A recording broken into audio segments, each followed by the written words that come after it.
بسم الله الرحمن الرحيم الحمد لله رب العالمين والصلاة والسلام على الحبيب المصطفى أبي القاسم محمد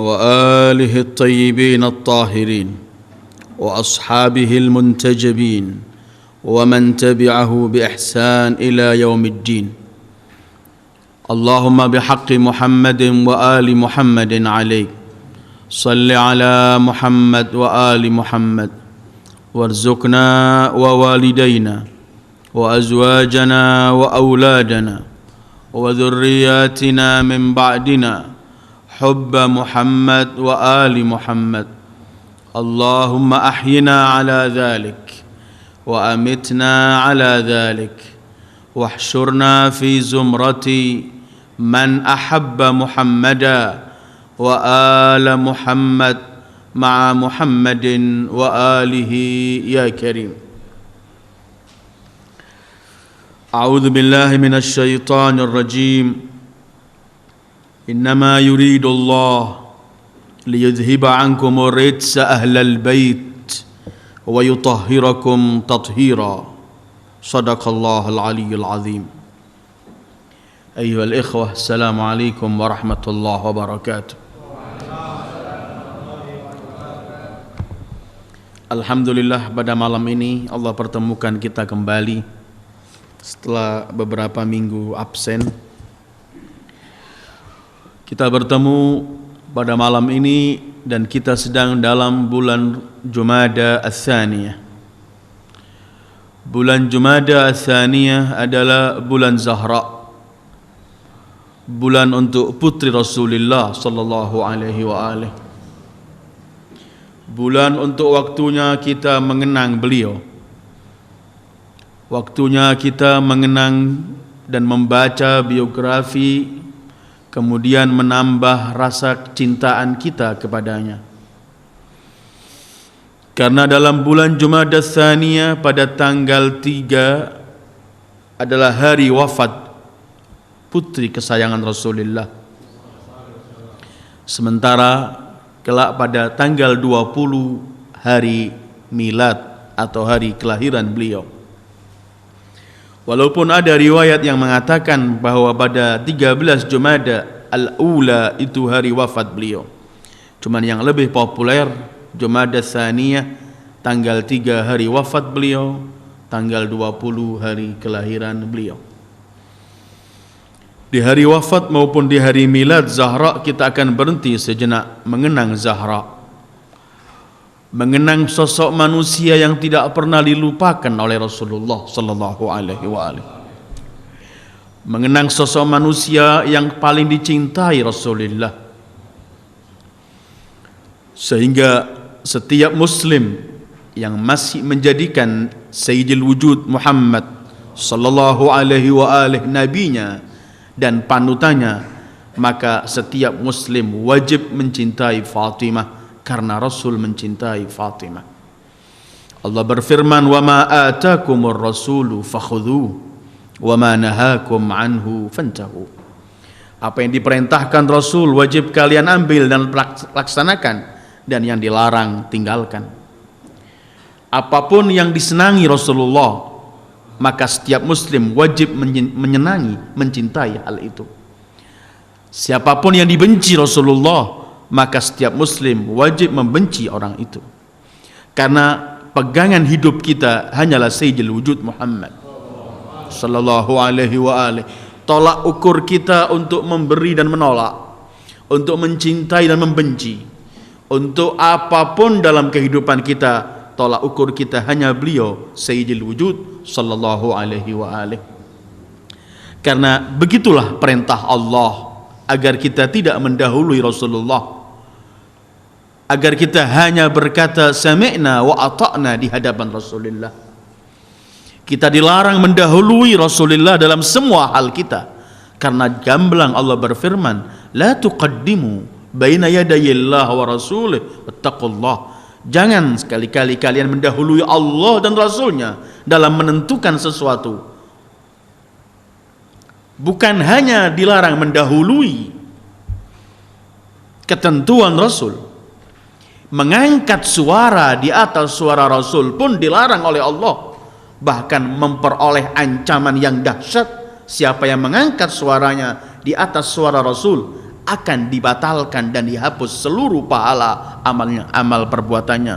Ya ayyuhalladzina amanu la tarfa'u aswatakum fawqa sautin nabi wa la tajharu lahu bil qaul kajahri ba'dikum li ba'd an tahbata a'malukum wa antum la tash'urun. Karena itu pegangan setiap muslim hanyalah Rasul, dan beliau harus didahulukan di atas segala sesuatu. Jangan ada orang mendahulukan kepentingan pribadinya, kepentingan partainya, kepentingan mazhabnya, kepentingan apapun yang ia cari. Semua itu harus dibawa Rasul, dan yang terdepan hanyalah Sayyidul Wujudi Muhammad sallallahu alaihi wasallam. Malam ini kita berhenti sejenak mengenang hari wafat Zahra. Pertama kita sampaikan bela sungkawa kita yang amat dalam kepada ayah Zahra, suami Zahra, putra putri Zahra, untuk kita berkata azzamallahu lakumul ajr fi Fatimatiz Zahra. Sejarah mencatat bahwa Rasul begitu sangat mencintai Siti Fatimah, sehingga tidak memberikan kepada Fatimah kecuali yang terbaik. Panggilan rasa cinta Rasul, dan beliau tidak mencintai kecuali hanya perintah dari Allah.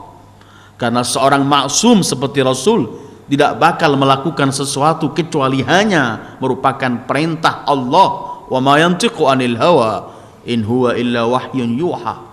Sejarah dan sudah sering kita bicarakan mengenai bahwa Rasul sangat mencintai Fatimah dalam segala hal. Pada beberapa tahun yang lalu pernah kita bahas mengenai pemberian Rasul kepada Siti Fatimah berbentuk tasbih yang terkenal dengan tasbihuz Zahra. Sehingga Al-Imam Ja'far As-Shadiq pernah mengomentari, kalau ada sesuatu yang lebih mahal, yang lebih mulia dari tasbih, maka akan diberikan kepada Zahra. Menunjukkan bahwa tiada yang lebih mulia seperti ini. Karena itu kemudian Al-Rasul memberikan kepada Fatimah Az-Zahra. Segala sesuatu yang sudah dinisbatkan, dihubungkan kepada Zahra akan menjadi agung. Akan lebih agung kalau sesuatu itu diberikan oleh manusia agung, ayah Zahra Sayyidul Wujudi Muhammad. Pasti yang memberikan adalah yang agung, pemberiannya agung, diterima oleh manusia agung, Fatimah Zahra. Maka itu setiap yang diberikan Rasul kepada Zahra pasti harus kita berhenti untuk kita kaji, karena pasti di balik pemberian itu, di balik ajaran itu, di balik perintah itu ada terkandung sesuatu yang amat-amat besar artinya. Malam ini saya tidak banyak akan membaca sejarah, tetapi malam ini ingin saya sampaikan sesuatu yang pernah Rasul berikan kepada Zahra. Kalau tasbih telah kita kaji, malam ini akan saya sampaikan sesuatu. Rasul pernah mengajarkan sesuatu kepada Fatimah Az-Zahra untuk beliau ungkapkan sebelum beliau tidur. Dan ini perlu kita kaji dan kemudian kita praktekkan dalam kehidupan kita, bahwa ajaran ini adalah ajaran yang mahal karena diberikan Rasul kepada Zahra salamullahi alaiha. Riwayat dalam beberapa buku termasuk Al-Kautsar jilid 4 halaman 285, juga dalam kitab Fatimah Bahjatu Qalbil Mustafa, dan dalam beberapa buku diriwayatkan semacam ini. Fatimah Zahra meriwayatkan, beliau bersabda, pada suatu malam Rasul masuk ke tempatku sementara aku telah berada di tempat tidurku bersiap untuk tidur. Rasul kemudian ayahku datang, kemudian beliau bersabda, "Ya Fatimah, la tanami illa waqad amilti khatamtil Qur'an wa ja'altil anbiya syufa'ak wa ardaitil mu'minin an nafsik wa hajajti wa atamarti." Fatimah putriku, jangan kamu tidur sebelum engkau melakukan 4 masalah. Pertama, khatamkan Al-Quran dulu, barulah kamu tidur. Kedua, jadikan seluruh para anbiya akan memberi syafaat kepadamu. Ketiga, relakan seluruh kaum mukminin di dunia ini. Keempat, hajilah dan umrahlah terlebih dahulu, barulah kamu tidur. Hai Fatimah, jangan kamu tidur sebelum melakukan 4 ini. Khatamkan Al-Quran, jadikan para anbiya semua pemberi syafaat, relakan seluruh kaum muslimin, dan haji dan umrahlah. Qala hadza wa akhadha fi shalah. Jadi ini masuk ke kamar Siti Fatimah, Rasulullah menyampaikan hal ini. Setelah menyampaikan hal ini, akhadha fi shalah, spontan salat di kamar Fatimah sallallahu alaihi wa alihi. Begitu dekatnya Rasulullah dengan Zahra. Fasabartu hatta atamma salatah. Kata Siti Fatimah, aku sabar sampai menunggu beliau menselesaikan salatnya, karena 4 masalah ini masalah yang besar, sulit dilakukan untuk orang mau bersiap-siap untuk tidur. Fasabartu hatta atamma salatahu, qultu ya Rasulullah, amarta bi arba'a la aqdiru 'alaiha fi hadzal hal. Engkau memerintahkan aku 4 masalah yang enggak mampu aku lakukan sekarang ini. Siapa orang yang mampu kalau mau tidur suruh hatam Quran dulu, suruh menjadikan seluruh para nabi pemberi syafaat, merelakan seluruh kaum mukminin, dan haji dan umrah terlebih dahulu, baru tidur. Ana la aqdir. Kata Siti Fatimah, aku enggak mampu. Fatabassama sallallahu alaihi wa alihi. Rasul senyum sallallahu alaihi wa alihi. Waqal, kemudian beliau bersabda, "Idza qara'ti qul huwallahu ahad 3 marrat faka'annaki khatamtil Qur'an." Putriku, kalau kamu membaca qul huwallahu ahad 3 kali, engkau telah dihitung hatam Al-Qur'an. Wa idza sallaiti alayya wa 'alal anbiya qabli kunna syufa'ak yaumal qiyamah. Kalau kamu bersalawat kepadaku dan kepada nabi-nabi sebelumku, maka semua kami akan memberi syafaat kepadamu. Wa idza astaghfarta lil mu'minin radu kullahum ank. Kalau kamu mohonkan ampun untuk kaum mukminin, semua mereka akan rela denganmu. Wa idza qulti subhanallah walhamdulillah wa la ilaha illallah wallahu akbar faqad hajajti wa atamarti. Kalau kamu mengutarakan atau mengatakan atau membaca subhanallah walhamdulillah wa la ilaha illallah wallahu akbar, maka kamu dihitung oleh Allah haji dan umrah pahalamu. Coba kita berhenti sejenak kepada rahasia besar yang diberikan Rasul kepada Zahra untuk tidur. Rasul menginginkan Fatimah kalau tidur telah menghatamkan Al-Quran, telah menjadikan para anbiya memberi syafaat, merelakan kaum muslimin, kaum mukminin, dan ketiga haji dan umrah. Pasti 4 masalah ini adalah masalah yang besar karena diberikan oleh Rasul kepada Zahra salamullahi alaiha.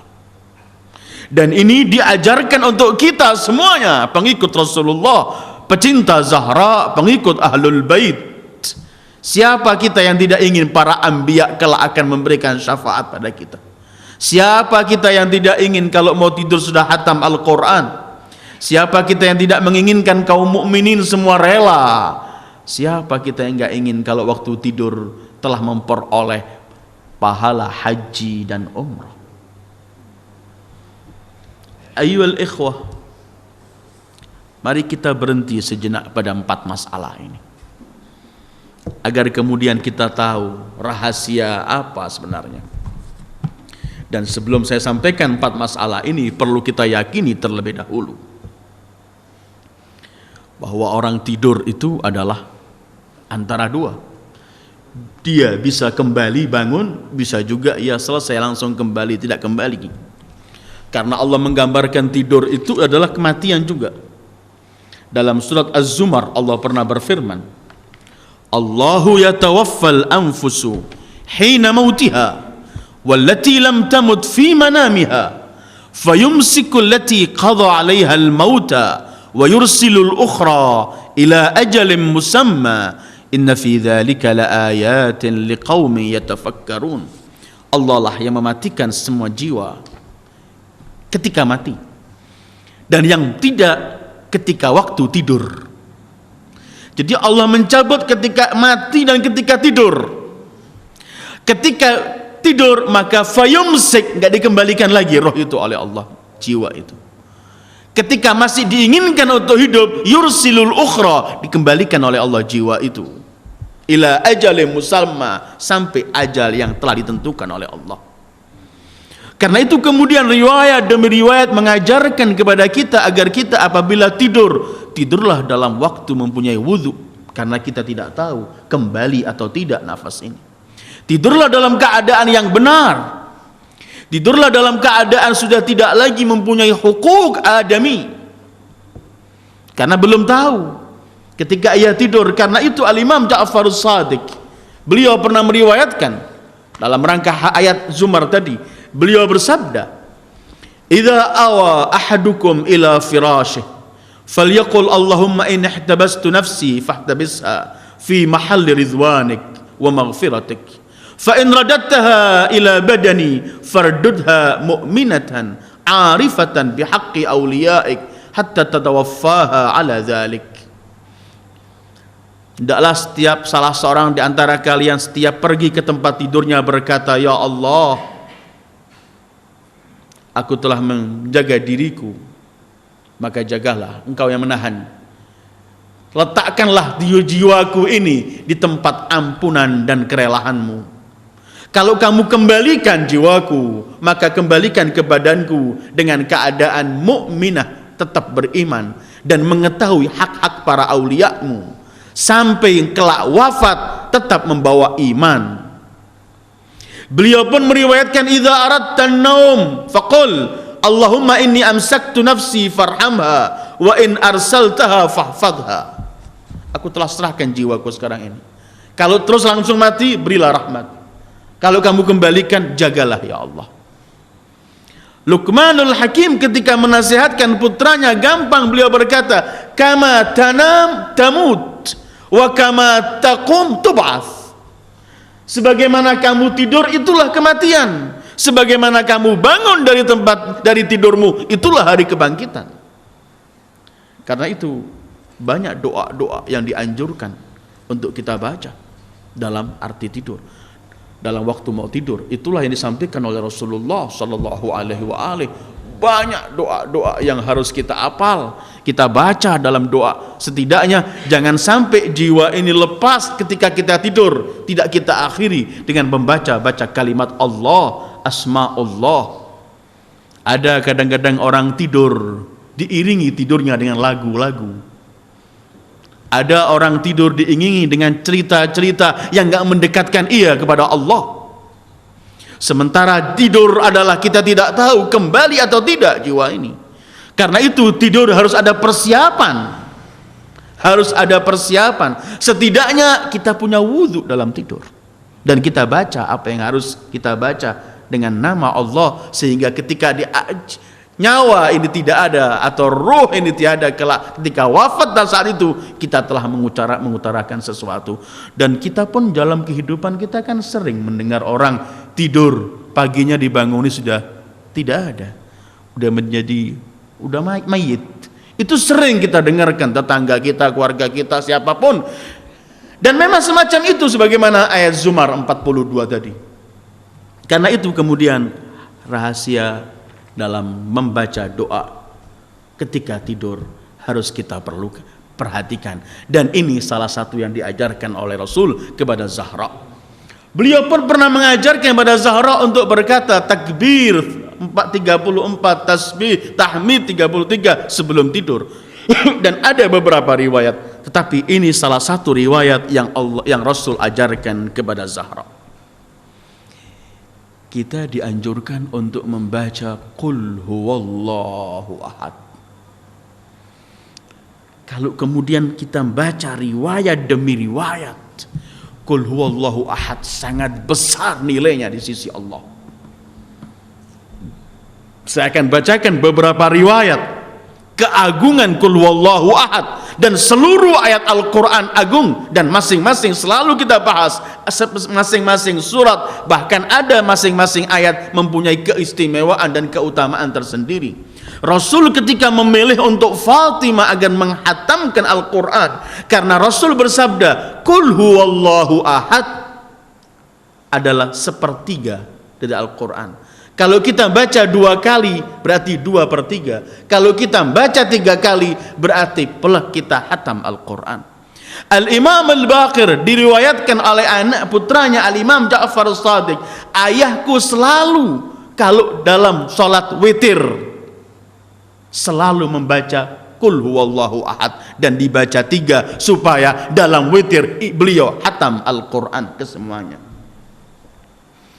Rasul sallallahu alaihi wa alihi beliau pernah bersabda, "Man kana yu'minu billahi wal yaumil akhir fala yada' an yaqra'a fi duburil fariḍah bi qul huwallahu ahad fa inna man qara'aha jama'a lahu khairad dunya wal akhirah wa ghafara lahu wa liwalidayhi wa ma walad."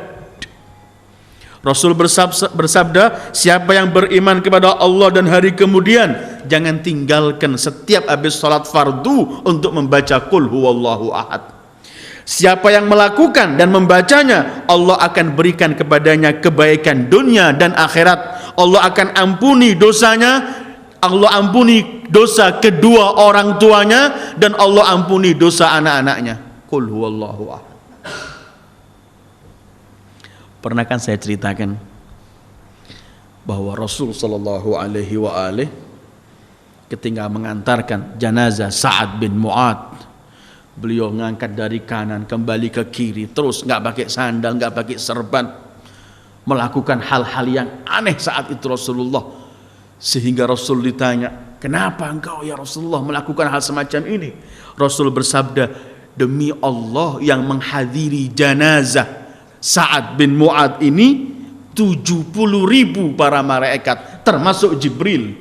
Ketika aku pergi ke kanan itu Jibril mendahului aku pergi ke Jibril, dan terus begitu. 70.000 para malaikat menghadiri jenazah Sa'ad bin Mu'ad. Rasul kemudian bertanya kepada Jibril, bima yastahiqqu salatakum alaih? Karena para malaikat semua 70.000 mensalati. Apa? Kenapa sehingga kalian semua mensalati Sa'ad bin Mu'ad? Jibril berkata, faqala biqira'atihi qul huwallahu ahad qa'iman wa qa'idan wa rakiban wa masyian wa zahiban wa ja'iya. Karena saat ini selalu membaca qul huwallahu ahad dalam keadaan duduk, bangun, duduk, naik tunggangan atau jalan kaki, naik kendaraan atau jalan kaki, pergi datang, semua wiridnya qul huwallahu ahad. Sehingga ketika ia wafat 70.000 para malaikat menghadiri jenazahnya dan mensalatinya. Qul huwallahu ahad. Rasul sallallahu alaihi wa alihi pun bersabda, man qara'a qul huwallahu ahad hina yakhruju min manzilihi 10 marrat lam yazal fi hifdzillah azza wa jal hatta yarji'a ila wakilaih hatta yarji'a ila manzilih.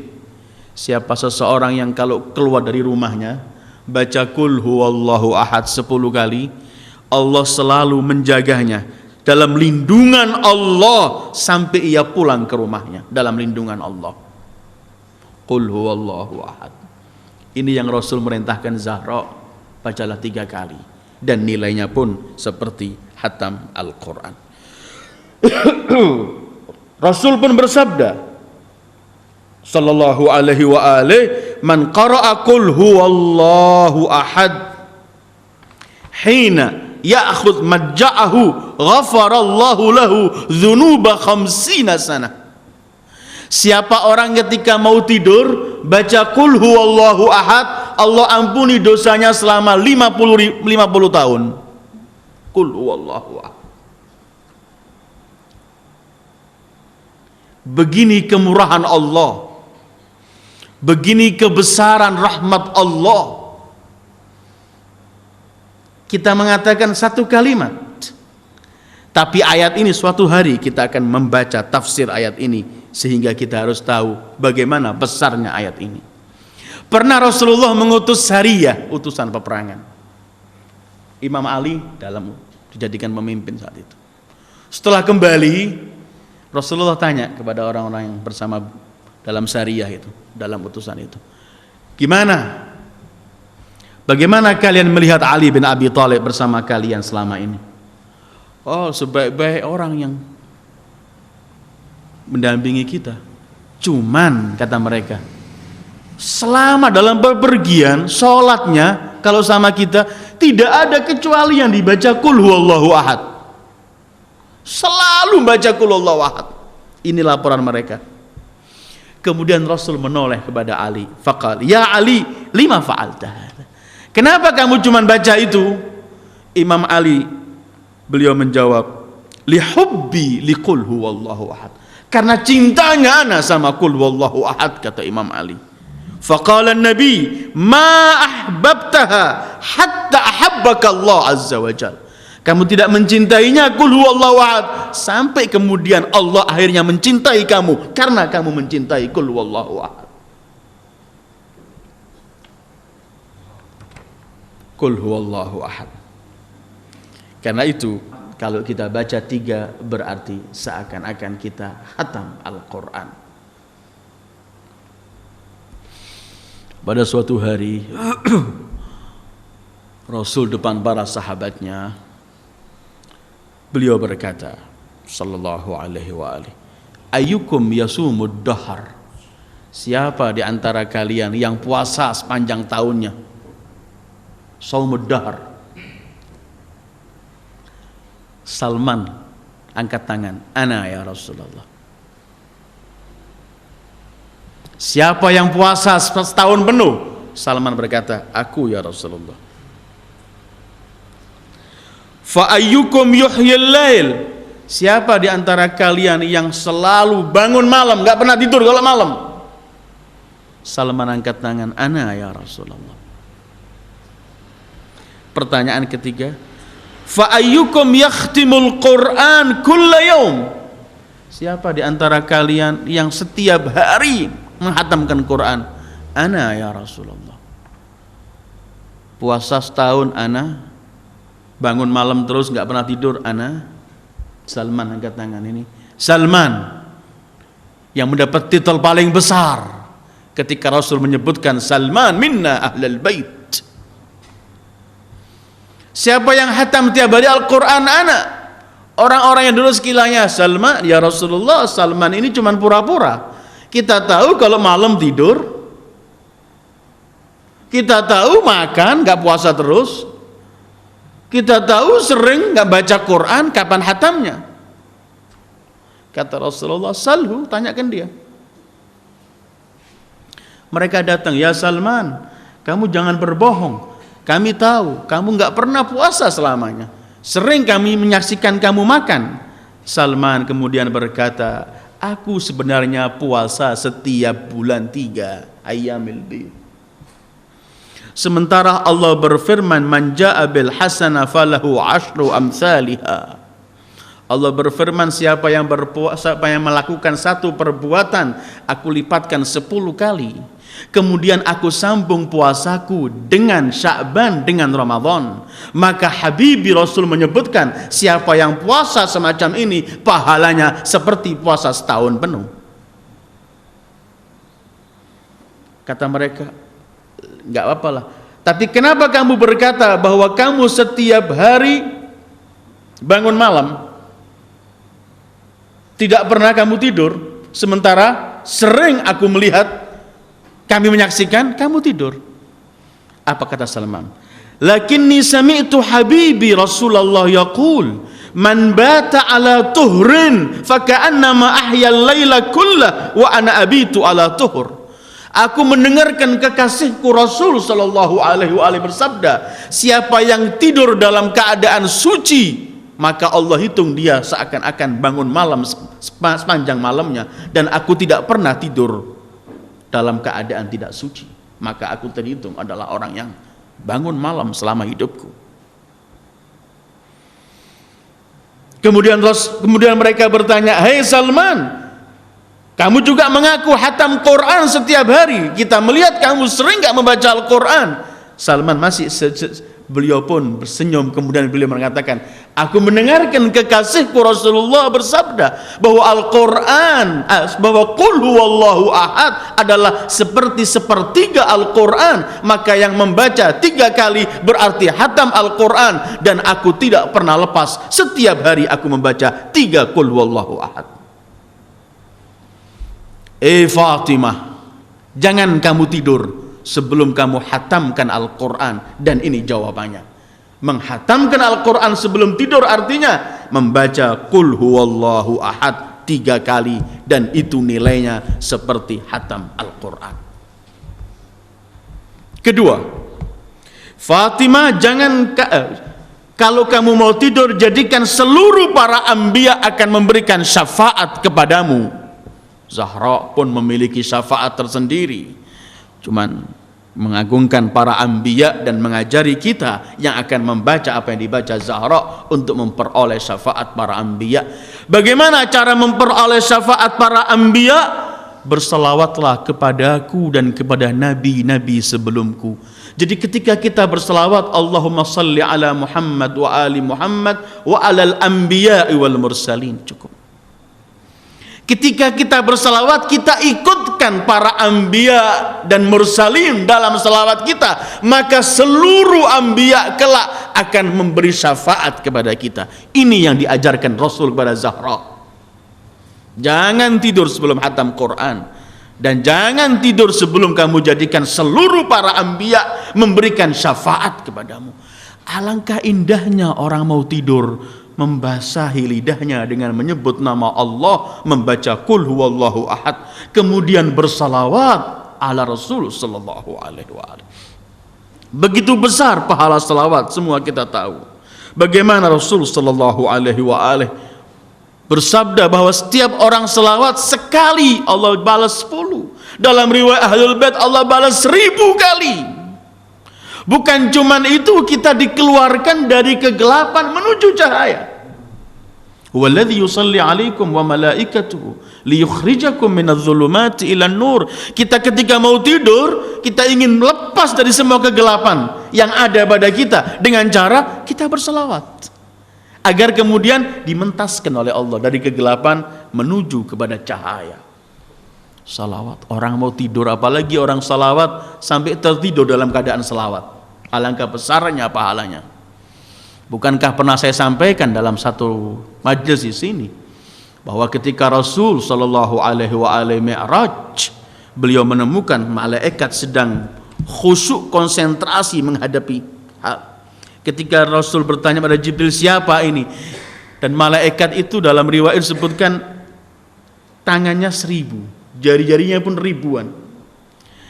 Siapa ini ya Jibril? Datang Rasulullah bersamanya mengucapkan salam, dia menjawab salam. Orang malaikat itu bangga mendapatkan salam Rasulullah.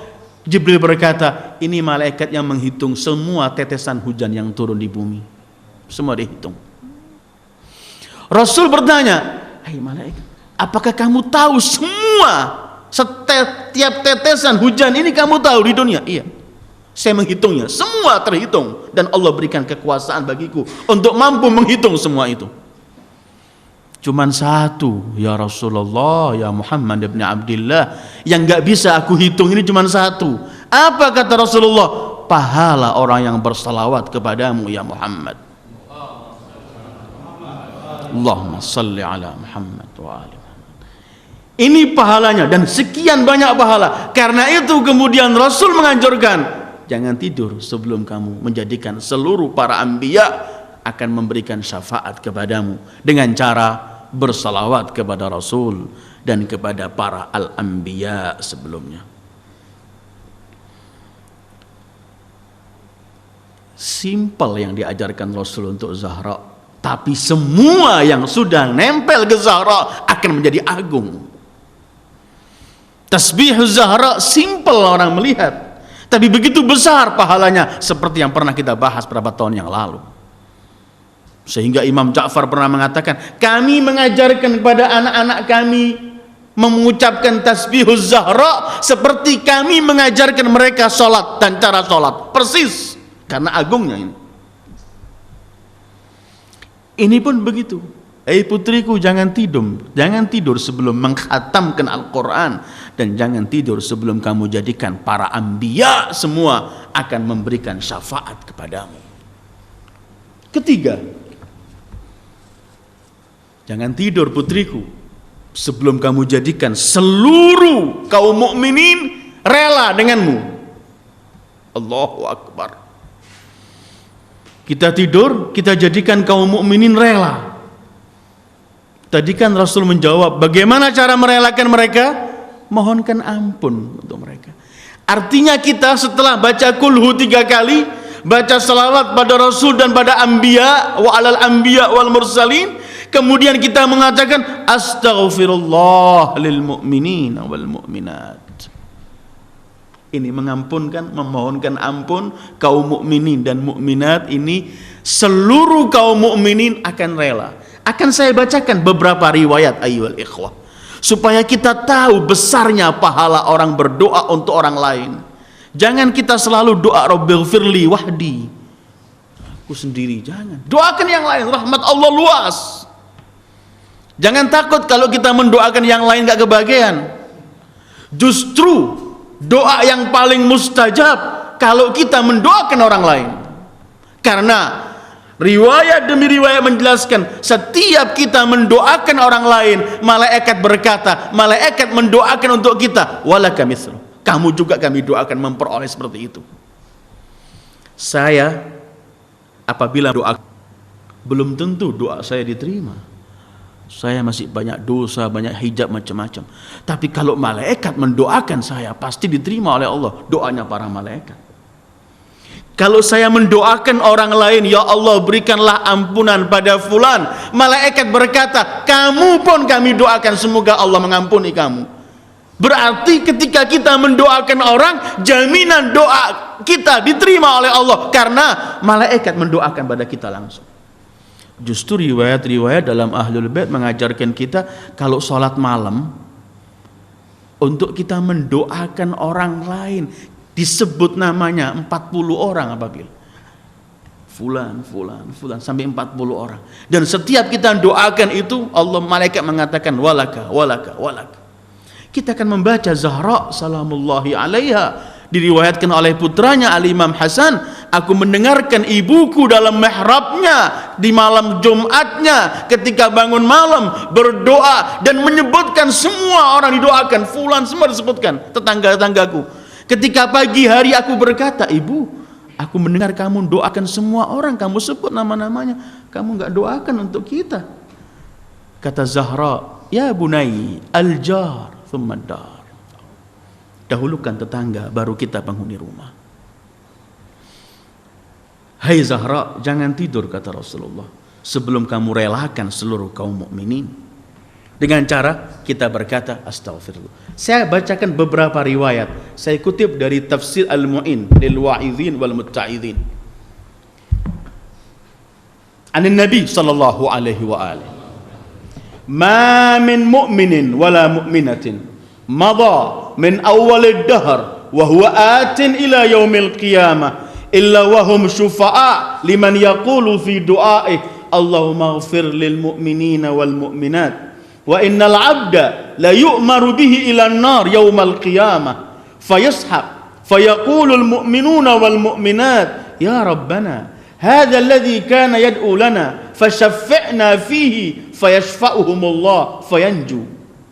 Rasul bersabda, tiada seorang mukmin lelaki maupun wanita dari yang sudah dari dahulu sebelum kita atau yang akan datang sampai hari kiamat kecuali mereka itu kelak akan membantu dia, memberikan bantuan dan syafaatnya di hari kiamat. Bagi siapa? Bagi orang yang berkata dalam doanya, ya Allah, ampunilah kaum mukminin dan kaum mukminat. Allahumma ighfir lil mu'minin wal mu'minat. Setiap kita mengatakan Allahumma ighfir lil mu'minina wal mu'minat, setiap mukmin yang dulu dan yang akan datang semua kelak akan bantu kita di hari kiamat. Sabda Rasul. Kemudian Rasul meneruskan sabdanya, ada seorang hamba yang telah diperintahkan untuk digiring ke masuk neraka karena perbuatannya. Ketika ia digeret untuk masuk neraka, kaum mukminin teriak, ya Allah, ini orang dulu mendoakan kita, terimalah syafaat kami ya Allah, lepaskan dia. Rasul bersabda, maka diberikan syafaat mereka itu, selamat orang ini dari api neraka, karena sering mendoakan kaum mukminin. Nikmatnya kalau orang setiap mau tidur mendoakan kaum mukminin, banyak yang akan ia peroleh kelak di hari kiamat itu. Dan inilah kebesaran yang diajarkan Rasul kepada Zahra. Kemudian Rasul pun masih bersabda, man qala Allahumma ighfir lil mu'minina wal mu'minat kataballahu lahu bi kulli mu'minin khalaqahu Allah mundu khalaqallah Adam ila an taquma as-sa'ah hasanah wa maha anhu sayyi'ah wa rufi'a lahu darajah. Setiap orang berdoa, ya Allah, ampunilah kaum mukminin dan kaum mukminat, Allah akan catat bagi dia bilangan orang mukmin semenjak dari awal Allah menciptakan Nabi Adam sampai manusia terakhir. Bilangan mukmin dan mukminat sebanyak itu Allah ampuni dosa dia, Allah hapus, Allah ampuni dosanya, Allah angkat derajatnya, dan Allah beri pahala. Jadi kalau jumlah kaum mukminin ini nanti sampai 10 miliar, ya 10 miliar pahala, 10 miliar diampuni dosa, 10 miliar diangkat di derajat kita. Dan Anda jangan berkata, ternyata mudah mendapatkan pahala ini, mudah masuk surga, mudah. Nanti di akhir akan saya bawa riwayat mengatakan begini, mudah, masuk surga itu amat mudah,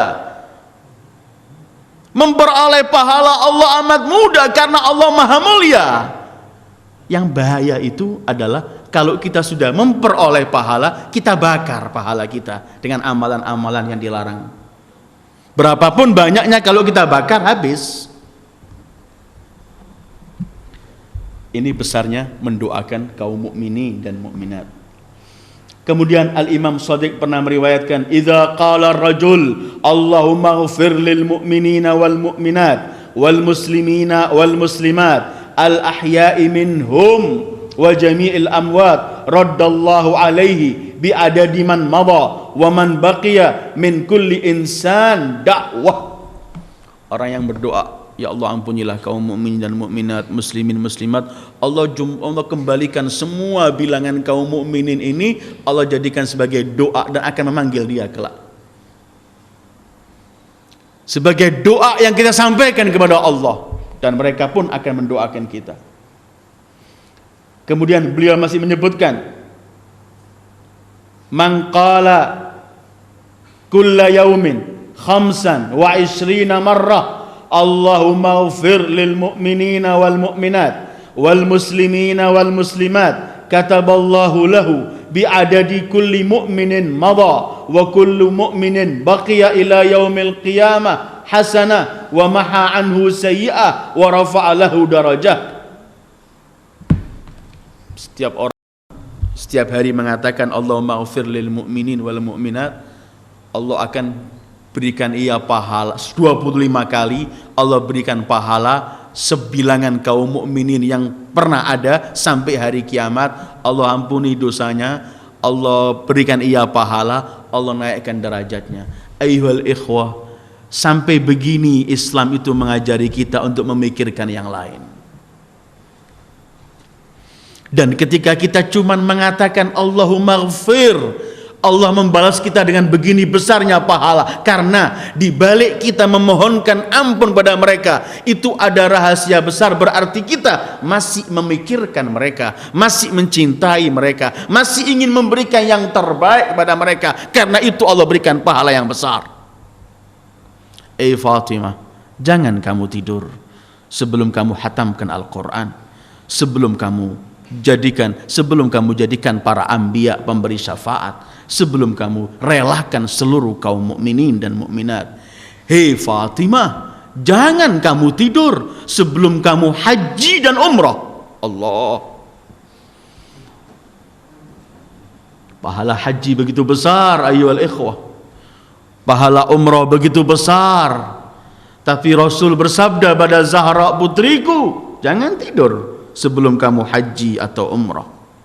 Ketika Siti Fatimah heran dengan semua ini,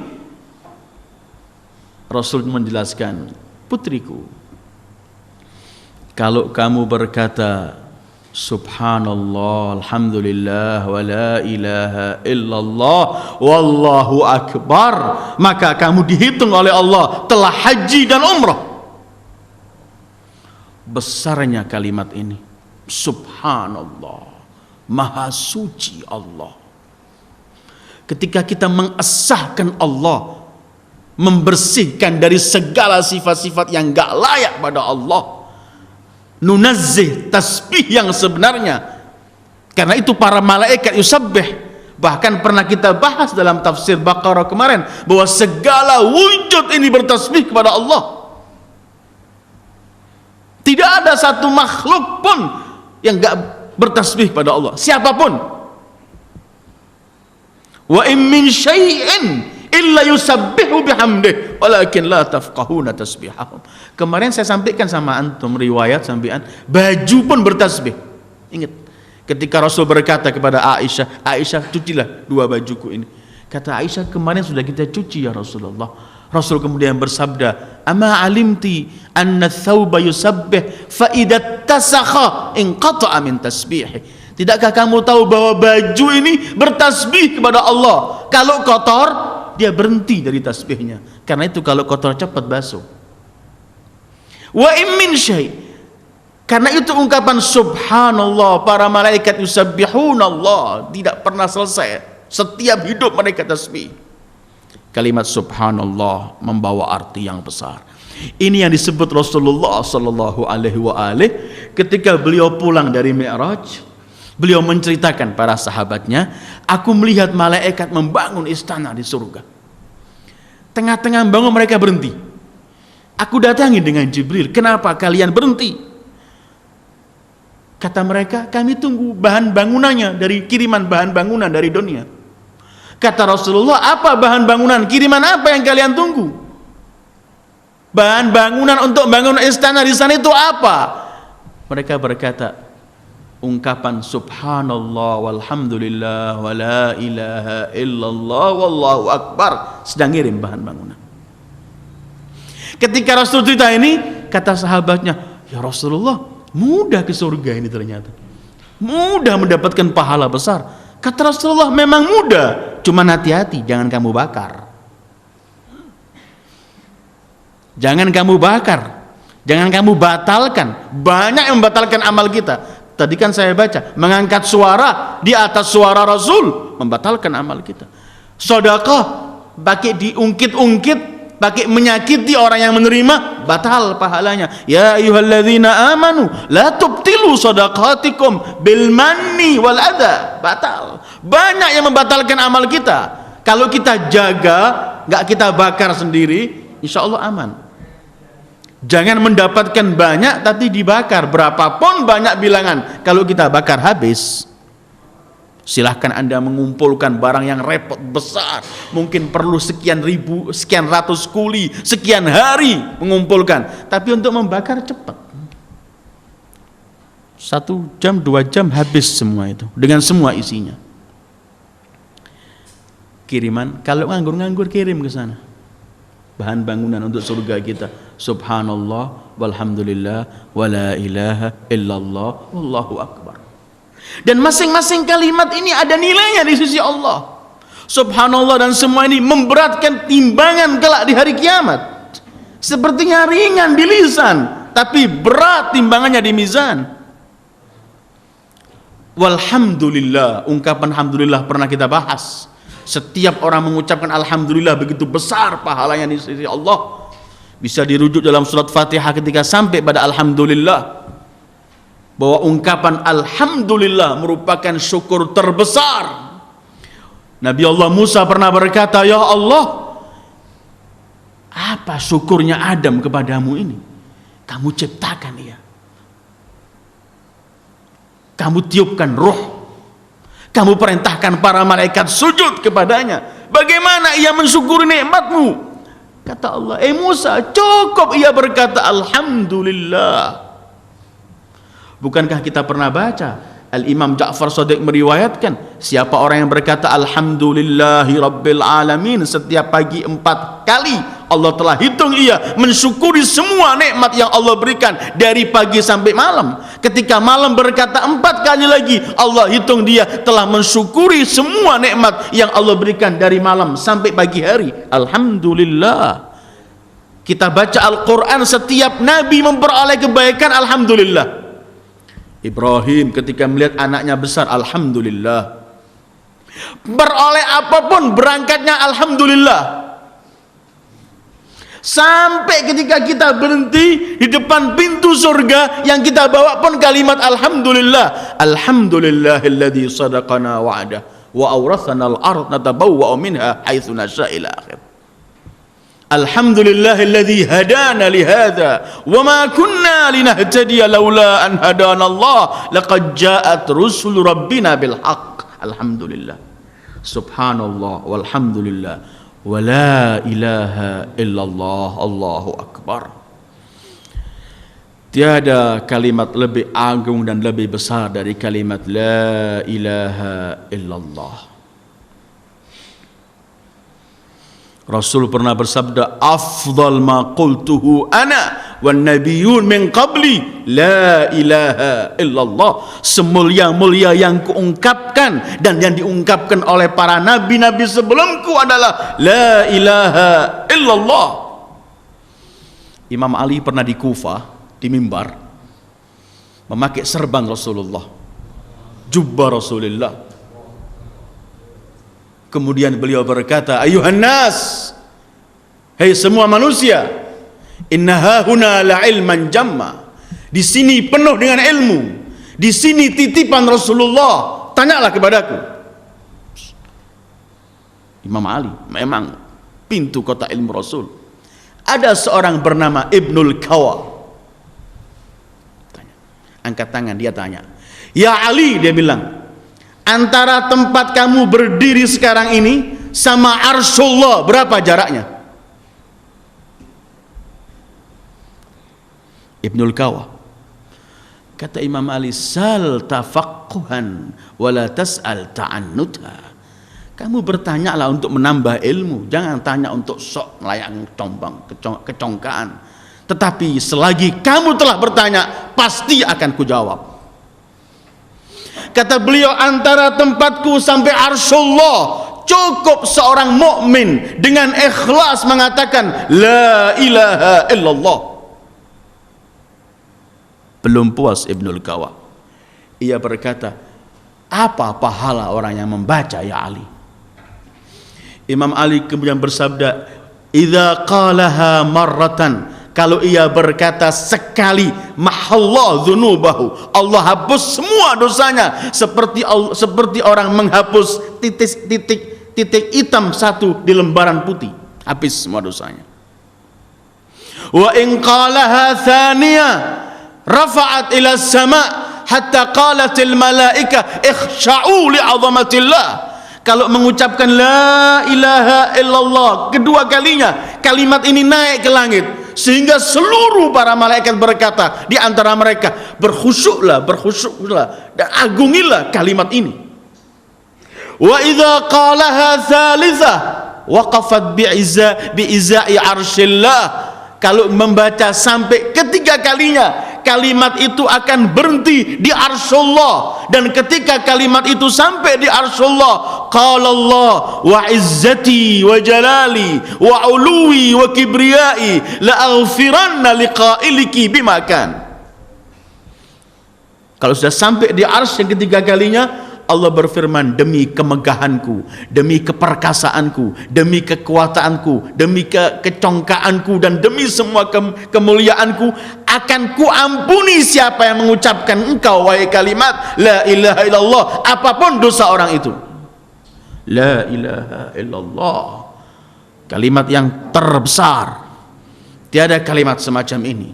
Semua wujud ini dibuka dengan kalimat ini. Segala wujud ini keluarnya dari kalimat ini dan kembalinya ke kalimat ini. Karena itu apabila kalimat ini ada pada setiap mukmin, maka pasti tidak pernah akan disentuh oleh apapun dalam kejahatan. Karena Allah berfirman, la ilaha illallah hisni faman dakhala hisni amina min azabi.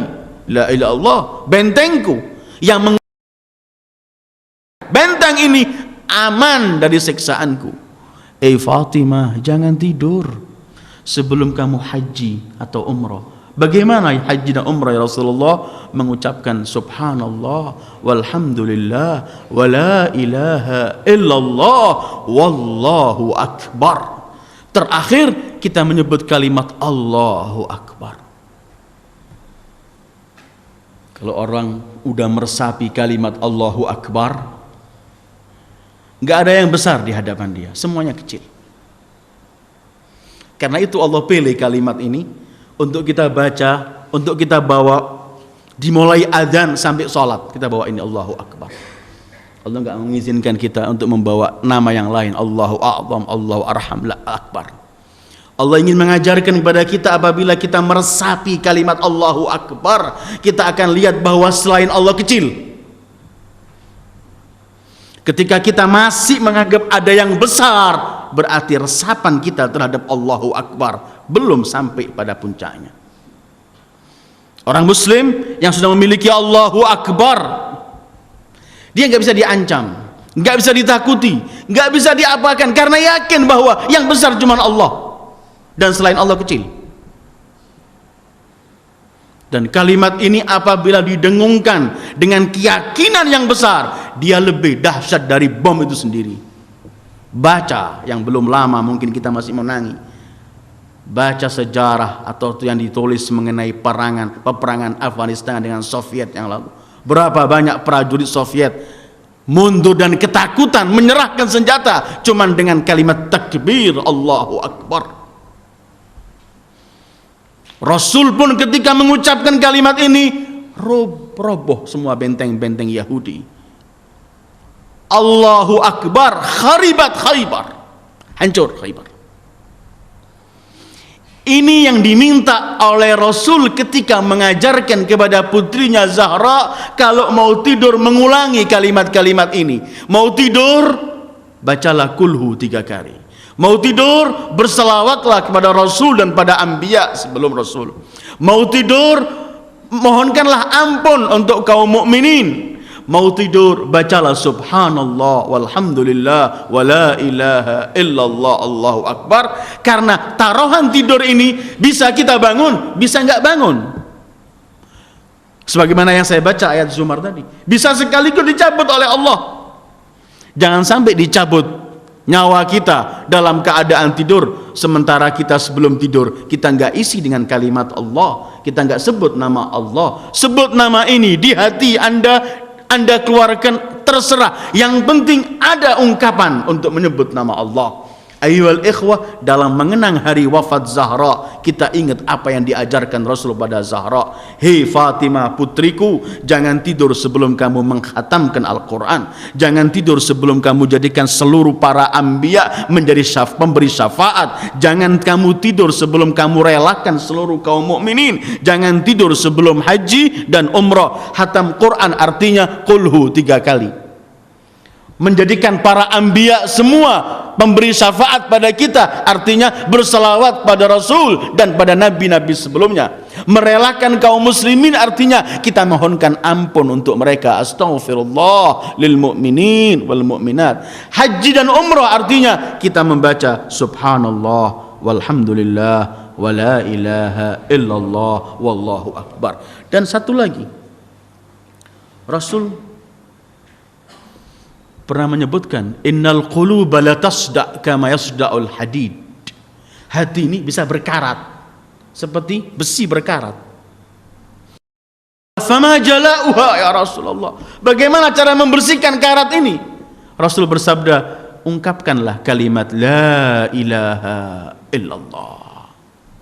Ini besarnya kalimat la ilaha illallah, subhanallah dan Allahu Akbar, dan begitu juga alhamdulillah. Mudah-mudahan kita diberi taufik oleh Allah mampu mengamalkan sebelum tidur kita 4 masalah ini yang diajarkan Rasul kepada Zahra, agar benar-benar kita mampu memperoleh sedikit percikan dari syafaat Zahra, syafaat ayah Zahra, syafaat suami Zahra, syafaat putra-putri Zahra kelak kita harapkan di hari kiamat. Wa sallallahu ala khairi khalqih sayyidil wujud Muhammad wa alihi ajma'in. Wassalamu alaikum warahmatullahi wabarakatuh.